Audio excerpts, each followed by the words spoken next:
apo bëj mjaftueshëm si prind sot, duhet të përqafoj teknologjinë, por gjithashtu duhet të mbaj pas vetes edhe kujtimet e fëmijërisë time, që gabimet që kanë bërë prindërit me mua mos t'i përsërisun me fëmijët e mi. Dhe i gjithë ky ankth nuk më bën t'i bëj gjërat mirë. Burrave djemve po i kërkoj që në moshë të hershme të fitojnë më shpejt të ardhura. Është fenomeni i të pasuruarit, të arriturit pushtet dhe prestigj sa më shpejt. Dhe po arrin të kuptohet që nuk ta jep shkolla, por ta jep një punë e cila do vuash, do sakrifikosh vitet e para dhe më pas do kesh ti atë prestigjin tënd, sepse edhe gratë sot duan burra të tillë. Fakti i vazhdimit të ciklit të dhunës. Do thosë se të njëjtat terma që nuk kanë përdorur prindërit e tyre mund t'i përdorin, t'i përsërisen dhe dalin me të parullën. Çfarë na ka gjetur ne, jemi shumë të shëndetshëm. Vetë nga se vjen kjo, mos jemi që pak mazokist si njerëz, si shoqëri. Është e vetëm mënyrë që dim. Dhe është e sigurt. Të kesh guximin të përqafosh një tjetër metodë, të kesh guximin të veprosh ndryshe, me komunikim, me fjalë të shumë punë. Nuk është kaq e thjeshtë. Pra është më e thjeshtë ajo metoda me shapkën.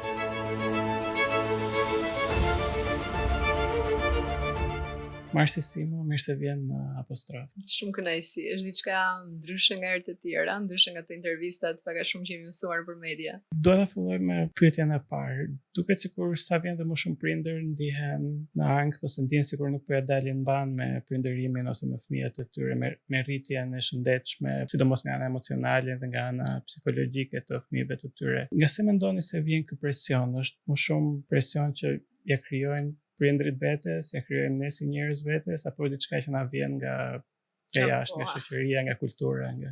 Do nis me veten time, duke qenë se edhe fushës mua më duhet të di mjaftueshëm, të di mirë, mos të jem e gabueshme, jo vetëm në profesion, por edhe si prind. Edhe shpesh e gjej veten që e gjykoj veten sepse them, prap nuk kam bërë mjaftueshëm, nuk kam bërë aq sa duhet. Nesër do bëj më mirë dhe nesër ndij akoma dhe më ankth dhe i gjithë ky ankth nuk më bën t'i bëj gjërat mirë.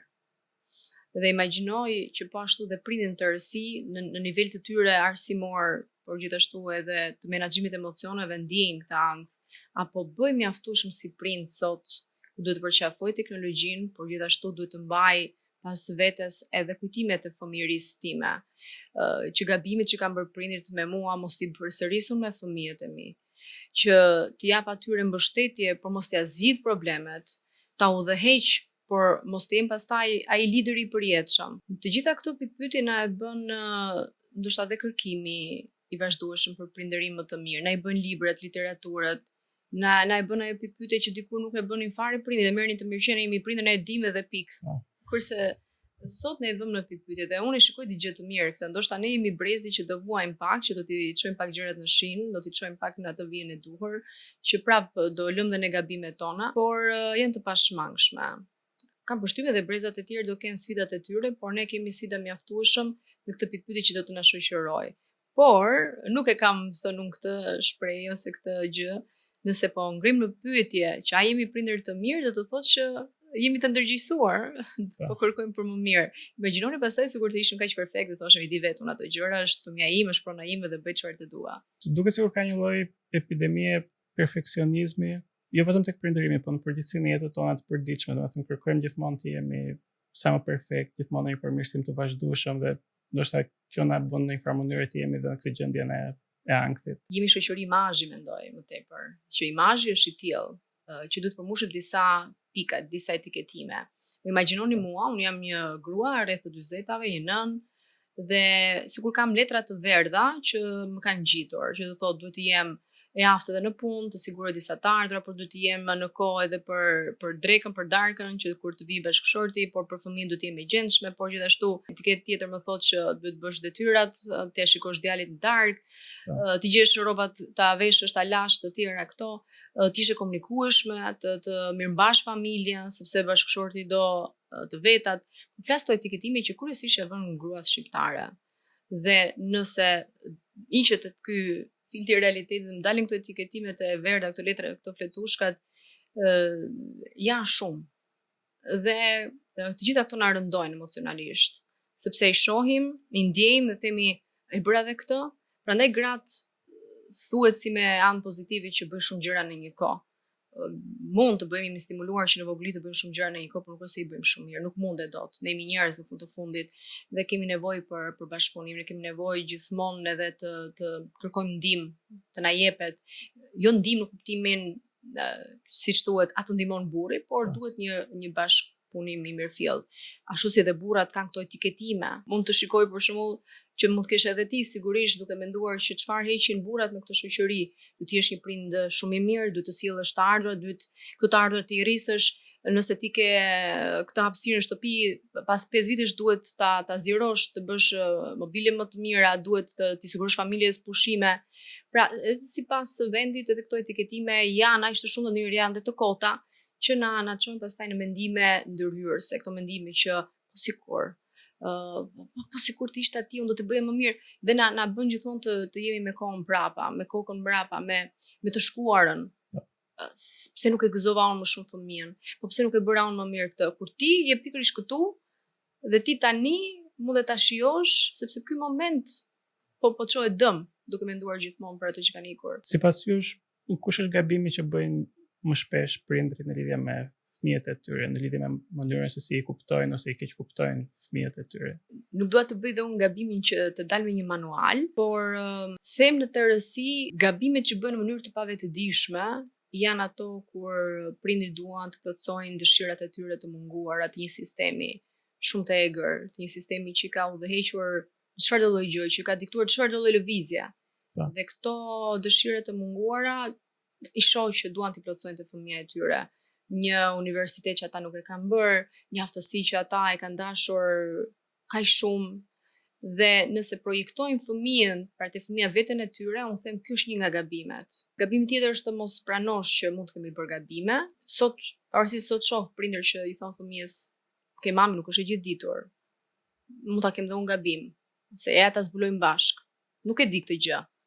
Gjë që nuk e kemi parë te prindërit tanë. Por siç ka, do të thënë, nga të dyja rastet, siç ka prindër që janë me të vetë pushtetin e tyre, do të thënë që është gabimi tjetër. Gabime të tjera që mundet të them është fakti i vazhdimit të ciklit të dhunës, që mund të jetë dhuna verbale, jo vetëm dhuna fizike, një dackirash, por dhe dhuna verbale. Pothuajse të njëjtat terma që kanë përdorur prindërit e tyre mund t'i përdorin, t'i përsërisen. Dhe dalin me atë parullën, çfarë na ka gjetur ne, jemi shumë të shëndetshëm. Këtë gjej kudo. E gjej edhe kur unë bëj postime, kur bëj unë ato këshillimet e mia apo trajnimet. Çfarë na ka gjetur ne? Shihë sa mirë që jemi ne. Nuk e di nga se vjen kjo, mos jemi që pak mazokist si njerëz, si shoqëri. Është e vetëm mënyrë që dim, dhe është e sigurt.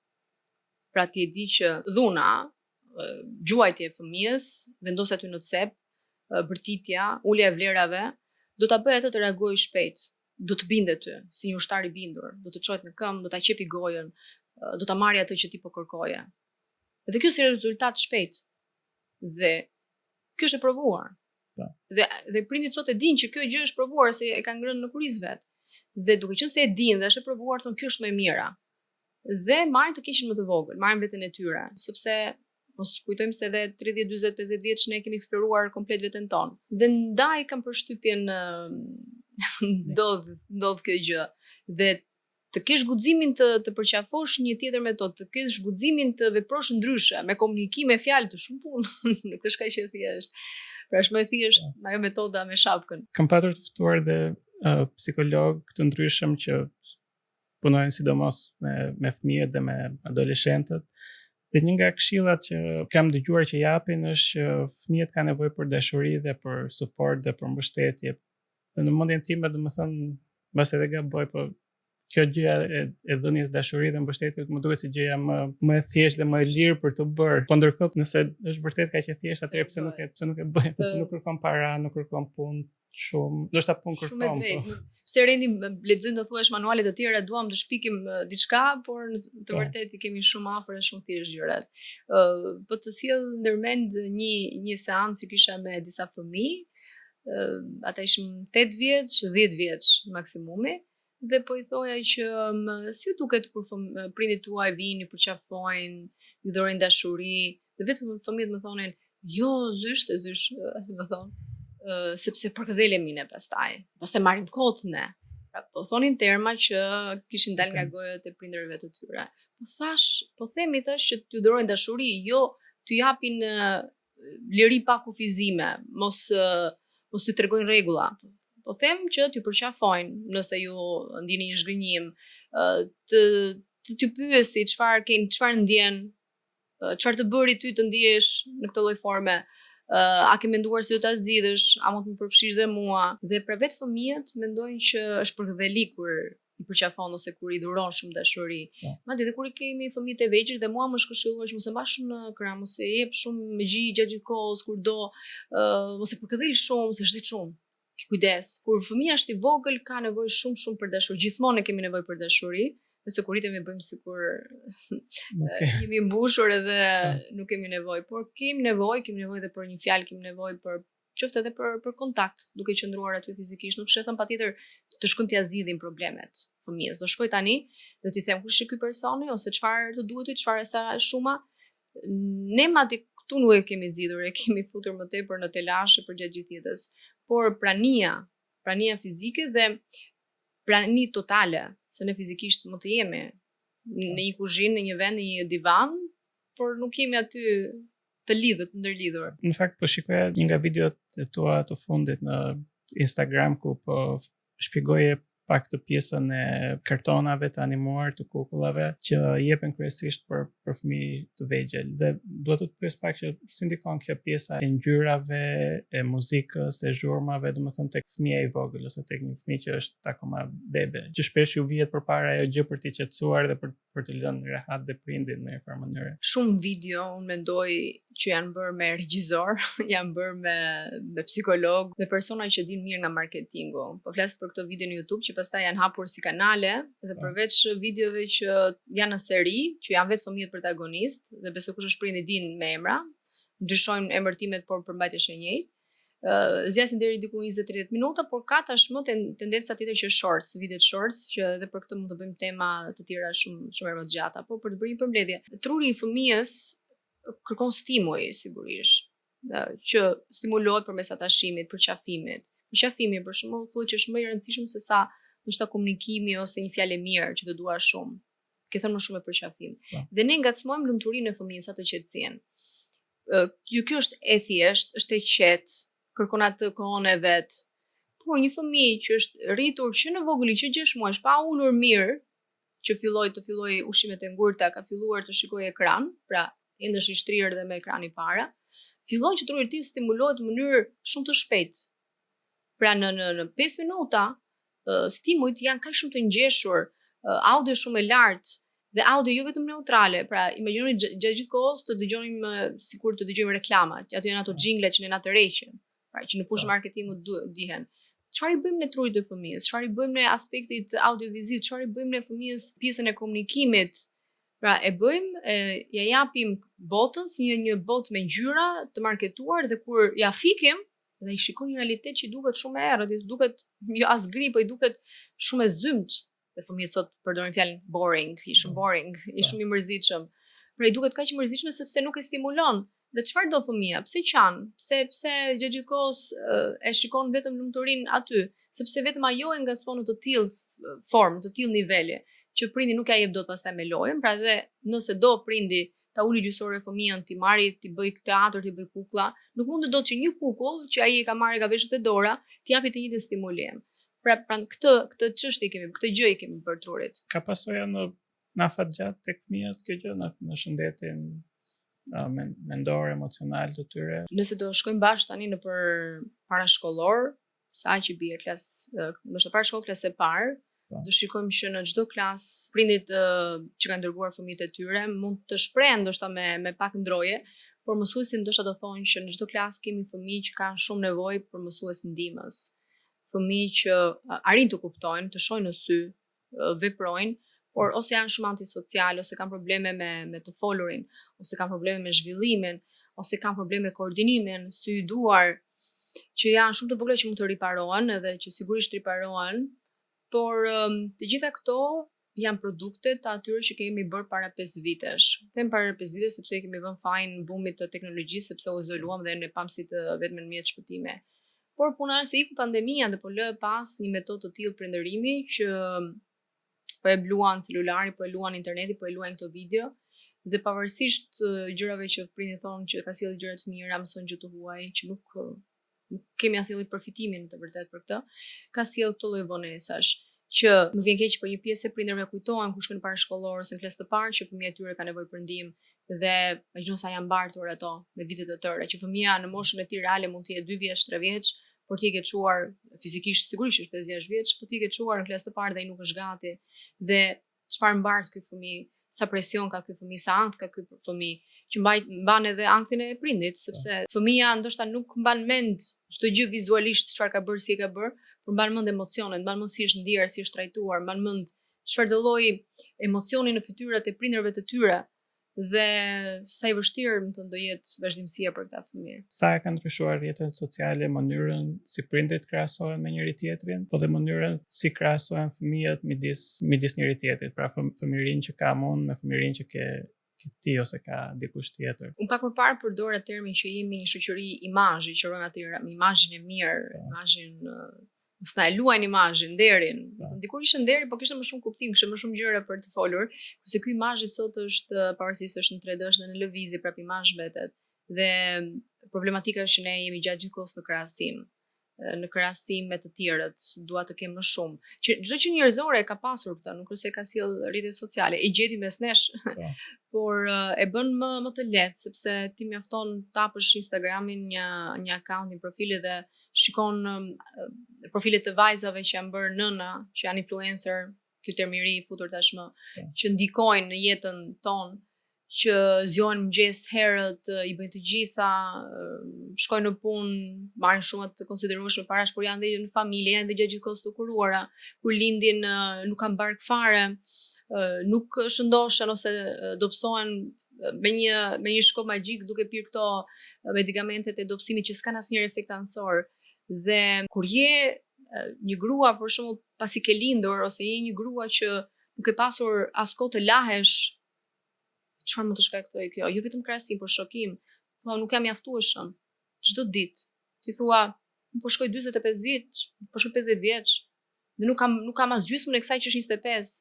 Dhe ky krahasim të lodh shumë të vret, pa mjaftueshmëri është se ti je gjithkohës as gjysëm, as po mbushesh, as po zbrazesh, si sikur të kontrollosh gjithmonë bankën tënde të emocioneve të mjaftueshmërisë.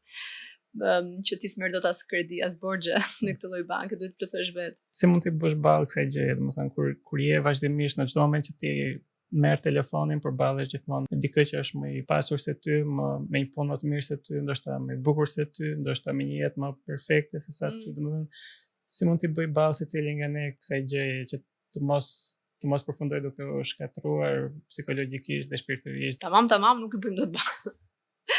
Po e them kështu realiste. Ne do përballemi, do kemi ulje ngritje, do kemi krahasime, do kemi tensione, do kemi dyshime. Dhe ata që duken kaq perfekt, dhe ata kanë dyshime të tyre. Por kam vënë re njerëz që pavarësisht moshës dhe arritjeve, i kalojnë të sfida përmes trajnimeve. Dikush bën për shembull një kurs, zbulon një aftësi. Fillon të merret më shumë me veten. Sa më shumë të merrem me veten, aq më pak do kemi kohë të krahasojmë dhe do kemi energji për t'i dhënë atyre, për të fuqizuar atyre. Disa për shembull kanë gjetur shpresën duke besuar në një fe, duke patur më shumë besim në Zot. Dikush tjetër tek leximi mund të ketë rinisur ose nis për të parë të lexojë. Dhe këtë ka parë dhe si shpëtim, e ka parë si një shteg ndoshta të vogël, por që i ka hapur një tjetër horizont. Dikush tjetër ndoshta duke u takuar me njerëz të mirë, duke krijuar një rreth që ka gjetur veten. Duhet të them pak prap tek çështja e prindërimit. Pothuajse historikisht në shumicën e shoqërive dhe shoqërinë tonë këtu prindërimi ka rënë kryesisht mbi shpatullat e grave dhe të nënave. Ju është dashur në të njëjtën kohë të kujdesen për familjen, po edhe të sigurojnë të ardhura, edhe të merren me rritjen dhe me arsimimin e fëmijës. Mendoni që është duke ndryshuar si fenomen tek gjeneratat e reja apo vazhdon të jetë njësoj? Të do e them me perceptim se statistikisht gratë ende paguhen më pak, gratë janë ende më pak të përfshira në tregun e punës, në poste drejtuese, në krahasim me burrat, nuk e dim pse ende paguhen më pak. Profilet ende janë të ndara, kryesisht shkencat eksakte shihen më të preferuara nga burrat, edhe pse dim që paguhen edhe ato më shumë, dhe nuk ka përse jo se nuk e meritojnë, por edhe profilet të tilla për kujdesin e fëmijës. Unë mendoj se një edukatore në çerdhe duhet paguhet shumë. Aty fillon e gjitha. Dhe kryesisht profesionet nga gratë paguhen më pak. Por nuk është vetëm tek pagesa, është tek dinjiteti që jepet qoftë burrave dhe grave. Dhe tek rolet që në vend që të fuqizohen, ndonjëherë ngatrojnë ashtu kot, sepse secili për nesh ka një rol. Unë tashmë kam një rol tjetër, kur shkoj në shtëpi kam rolin e nënës, pastaj gëshëtohet profesioniste me nënën varësi kur më duhet. Por kur secili nuk e di se çfarë roli ka dhe fillon një luftë me hiçin, për shembull fillojnë gratë luftojnë me burrat, fillojnë luftojnë me burrin e tyre, nuk sjell asnjë gjë, ikën një pjesë e mirë e jetës duke luftuar. Por në momentin që shikohet si bashkëpunëtor, si një shok udhëtar bashkëshorti dhe bashkëshorti po ashtu gruan, unë them këtu është piknisja që mund të ndryshojnë gjërat. Jo të gjithë ne kemi patur fatin që prindrit i kemi pasur të dashur, bashkëpunuesi na kanë thënë që shiko sepse ti ke këtë, ke edhe këtë të drejtë, kërkoj tek burri, jo të gjithë kanë lind në Tiranë, jo të gjithë kanë pasur këtë prindër kaq të emancipuar. Por ka pasur vajza dhe gra që e kanë gjetur vetë, e kanë bërë vetë, ashtu kanë ardhur situatat. Ndoshta edhe aspekti intelektual ka shërbyer për të kuptuar edhe këtë risi. Po më shumë shoh që gratë po fuqizohen dhe emancipohen. Nuk e di pse burrat ose nuk duan ose nuk e di kanë më të fortë këtë murin rreth tyre që duan ta mbajnë më shumë ashtu të tillë burror. Edhe pse them se të bashkëpunosh në familje nuk heq as pak as burrin as gjë tjetër. Në fakt është dhe fenomen global dhe para disa ditësh po e dëgjoj edhe nga Instati këtu në Shqipëri që ndërkohë që është rritur numri i grave dhe vajzave që arsimohen, që përfundojnë arsimin e lartë, është ulur numri i djemve që e përfundojnë universitetin ose përfundojnë arsimin e lartë. Ose krijon një lloj disbalance. Sepse burrave djemve po i kërkohet që në moshë të hershme të fitojnë më shpejt të ardhurat. Është fenomeni i të pasuruarit, të arriturit pushtet dhe prestigj sa më shpejt. Pra, burrat e kanë këtë presion që në moshë të vogël. Dhe po arrin të kuptohet në vendin tonë një perceptim i ri ky që nuk ta jep shkolla, nuk ta jep ajo diploma 4-5 vite, por ta jep një punë e cila do vuash, do sakrifikosh vitet e para dhe më pas do kesh ti atë prestigjin tënd. Dhe këtë kryesisht pra djemt dhe burrat e shohin e mendojnë se është tek emigracioni. Prandaj një pjesë e tyre duan të ikin, duan e shohin të ardhmen jashtë. Pra të sakrifikojnë këtë pjesë të jetës dhe të kthehen. Kurse grave, vajza ju mësohet që ty të duhet një diplom, ty të duhet një punë zyre, ty të duhet një punë më komode, që ti jesh e gjetshme edhe në shtëpi, edhe në punë. Sikur ende ju shkon vajzave kapele e diplomës, kurse burrave ju shkon ajo e biznesit, ajo e parave të fituara sa më shumë, sa më shpejt, se s'ka kohë për burrën. Sepse edhe gratë sot duan burra të tillë, ose ndoshta i kanë hequr gjithë kërkesat e tjera që mezi po luftonin të kishim, tani duan vetëm paranë dhe e shohin si vetëm shpëtim. Duhet të pyes pak për gjeneratat e reja, gjenerata Z dhe gjenerata Alfa. Po rriten për të qenë më të fortë krahasuar me adoleshentët e sotshëm apo do jenë më të brisht se ata? Më thotë djali im 9 vjeç, ne jemi mirë, brezi jon është mirë.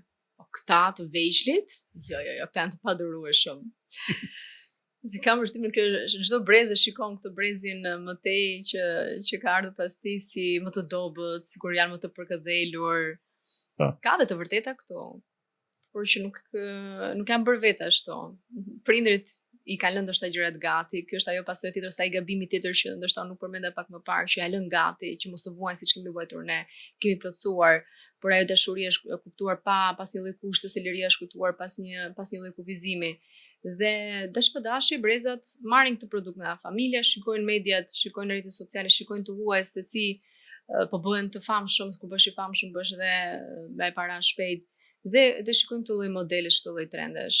Por un kam njohur dhe të rinj që janë shumë të kohës në kuptimin bëjnë punë vullnetare, studiojnë shumë, takojnë njerëz të rinj që vërtet duan artin. Edhe kisha dhënë ato dyshimet e mia që ka sot 20 vjeçar kur duhet të bëja punë vullnetare, ka sot që mund të vinë, po kishte. Dhe kjo më ka bërë mua me shpresë. Dhe kam përshtypjen ndoshta po të rim vetëm të imagjinojmë që ky nuk bëhet ky brez. Ky brezi vërtet është i tillë teknologjisë, është i ftohtë. Atëherë ashtu do t'i shohim dhe ashtu do t'i lëm. Pra nuk do t'i prekim dot, nuk do të ndihmojmë dot, nuk do bëjmë sharing, nuk do bëjmë ndarje. mes njëri tjetrit, mes brezave. Por që sidomos edhe ky brezi alfa, kam përshtypjen se brezi alfa do bëj një rikthim ndoshta të disa pjesëve të prindërimit që kemi bërë ne. Do do e duan dhe tradicionalen, por do e duan edhe shumë teknologjinë. Por jemi ne, ndoshta jam unë ai prindi që përfaqëson këtë brez që duhet të punoj fort. Në qoftë se do mund të thoshi çdo prindi një të vërtet të parehatshme në lidhje me rritjen e fëmijëve sot, cila do ishte ajo? Më kujtohen, sa shumë të vërteta dohet i dija kur unë linda fëmijën. Se kur isha shtatzan, më banin kaq mirë, më jepnin gjëra, më përkëdhelnin. Dhe më banin të fshet që shiko se do ketë edhe problematika. Do thuash pse prisje nga të tjerë ti thonin. Mos harrojmë që kur një grua shtatzan këtu në vendin ton, mirdash që di maq, por kjo sigurisht nuk na falet që mos të kërkojmë. Në prindërve të vërteta, do i thoja që nuk do bëjmë pushim asnjëherë. Asnjëherë. Duket sikur ka një lloj komploti nga ata që janë bërë prindër dhe kanë fëmijë dhe të thonë gjithmonë sa mirë është që ti je prind të kesh fëmijë, po nuk thonë asnjëherë. Nuk të thonë asnjëherë këto gjërat e tjera që nuk e thonë se unë them që jemi treguar si shoqëri përpara ti mbajmë mirë se mos ti trëmbim. Po kur të ballafaqohen do të mësojnë siç kemi mësuar dhe ne. Unë them që po punuam fort 3 vitet e para. Po punuam shumë mirë 7 vitet e para. Pastaj duhet të mbështesim fort njëri tjetrin si komunitet prindër deri kur fëmia kalon adoleshencën. Them se kemi hequr atë pjesën më të vështirë, por që prindërimi nuk mbaron asnjëherë. Dhe fatmirësisht s'mbaron, edhe është gjë më e bukur, më e vështirë, më e dhimbshme, më e sikletshme, që edhe kur vjen një moment që ti mendon për vete, thua prit një herë. Ka radhë, edhe pse dashuria për veten do ta përmendja që do ta ketë çdo kush, çdo grua, çdo burr, çdo mama dhe çdo baba. Kjo do të thotë që vetja harohet fare. Se duket ndonjëherë sidomos tek prindërit shqiptar se kur në momentin që bëhen me fëmijë e harrojnë ose lënë bazdore veten. Po, vjen ndoshta ka momente të tilla, se është çështje kohe, është kohë fizike, por që nëse ti investon te veten, nëse ti pa ashtu paralelisht edhe investon te aftësitë tua, bën një kurs, bën diçka, ngacmohesh në kuptimin e emocioneve, gjen një lumturi tënden, ti po i bën derë edhe fëmijës, po ndikon pozitivisht edhe tek procesi i prindërimit. Pra nuk është keq të mendosh edhe për veten. Por që ti je prind është mision i vazhdueshëm gjithkohës. Unë të falenderoj shumë. Gjithashtu. Ky podcast mbështetet nga Abi Bank.